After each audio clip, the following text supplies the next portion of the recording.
Okay, ladies and gentlemen, here we are. Today we're going to start talking about polyatomic ions. Poly as in more than one atom. So think of it like your hand. You have a hand that has 4 fingers and a thumb. Those 5 fingers are all going to work together as a single unit. That's the way it is with polyatomic ions. They may have more atoms in them than our monatomic ions we looked at before, but they still behave as a single particle. So first there are 2 that you need to memorize. Hydroxide, go ahead and write that down in your notes. Hydroxide. That's OH with a -1. 1 oxygen, 1 hydrogen, and it has a -1 charge. And ammonium, NH4, has a +1 charge. Notice that's AMMONIUM. Now don't be confused. There's a difference. NH3 we've already looked at when we were doing covalent compounds. That's ammonia, IA. That's a compound. NH4 with a 1+, that's ammonium, IUM, and that's an ion. What's the difference? A single hydrogen nucleus, a proton, but it makes all the difference in the world. Alright, so today we're going to go with those 2 plus some more. The others we're going to learn about are periodic. That means they follow a pattern, and you can read that pattern off the periodic table if you know it. And these are oxyanions. Anion telling us that it has a negative charge, and the oxy in the front, there is oxygen in these things. So you have a worksheet. Make sure you have it. At the top of that worksheet, there is, it tells you the representative ions end in ATE. We've seen suffixes before. Our monatomic anions ended in IDE, like chloride and sulfide and oxide. And that told us something. It told us we didn't have the atom, we had the ion. Well, this is ATE, tells you you have the ion, but it's an ion with the oxygen in it. So you have a portion of the periodic table. It's the nonmetals. And if I add oxygen to oxygen, I still get oxygen. That's why there's a big X on that square. And then you'll want to take your marker or a highlighter or something, put a square around the 4 atoms that I've shown you here. Now I'm going to refer this as the pass group because it has PASS, pass. And if you want to pass chemistry, you will know what these are. Now some of you are going to be purists and you're going to know it says PASSES. And that's passes, and that still works for me. So I'm going to call it the pass group. Now the first thing I want you to do is go ahead and put 4 oxygen next to each of those elements.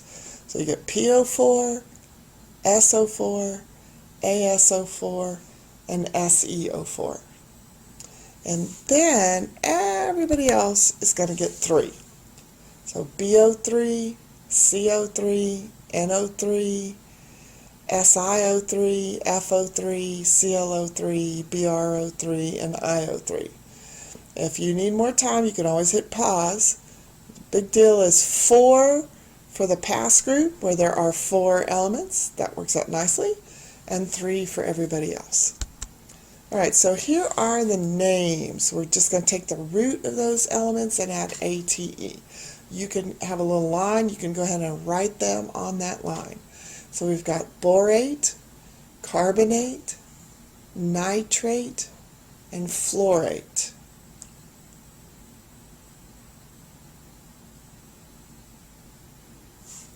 Next row, silicate, phosphate, sulfate, and chlorate.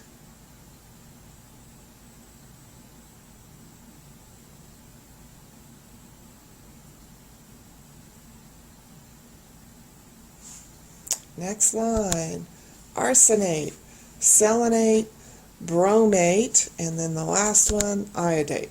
And again, if you need more time to write all that down, hit the pause button and then come back when you're ready. But let's talk about charges. Now this column was the halogen column, And we know that fluoride, chloride, bromide, and iodide gain one electron to look like the nearest noble gas and get a -1 charge. Well, guess what? That's the charge for this column too. So go ahead and put in that 1- for each of those. Now when you're doing these, you can also just put a single minus sign up there that the 1 can be understood. Next column over, 2-, and sure enough, that's what we get here. Now don't get ahead of me. The next column over is 3- down here inside the pass group. But right up here, the nitrogen ion has NO, capital letters. It's screaming no. And so it doesn't want to be 3-. In fact, it's just a 1-. And that sort of starts our pattern over. So if this is 1-, what's the next column? Why, 2-. And then the final column is 3-. So there you have it. The ions, their names, and their charges. Hit pause to catch up if you need to.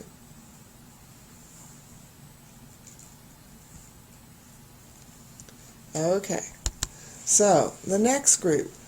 This time our suffix is going to be ite, not ate, ite. You can sort of think ite like light. What do you have if you have light mayonnaise? Less fat.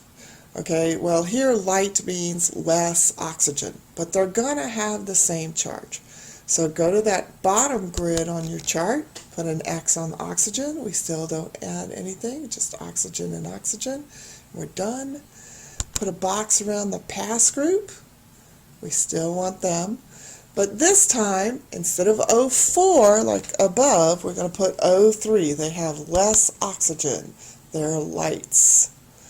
All right, and then every place else used to have O3. This time it's going to have O2. Hit the pause button if you need to, and you can catch up here.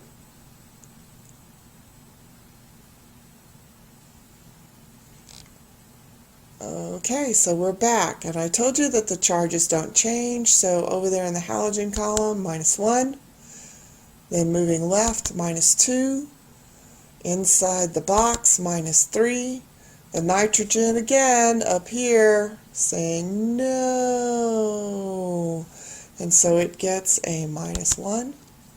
Next column over, 2-, and then the last one, 3-. And on the names, we're going to take the ATE and change it to ITE. So they're exactly the same, except I have borite, carbonite, nitrite, and fluorite. Next row, silicite, phosphite, sulfite, and chlorite. Next row, arsenite, selenite, bromide, and then the bottom, iodide. Hit pause, put them all in, we'll wait for you.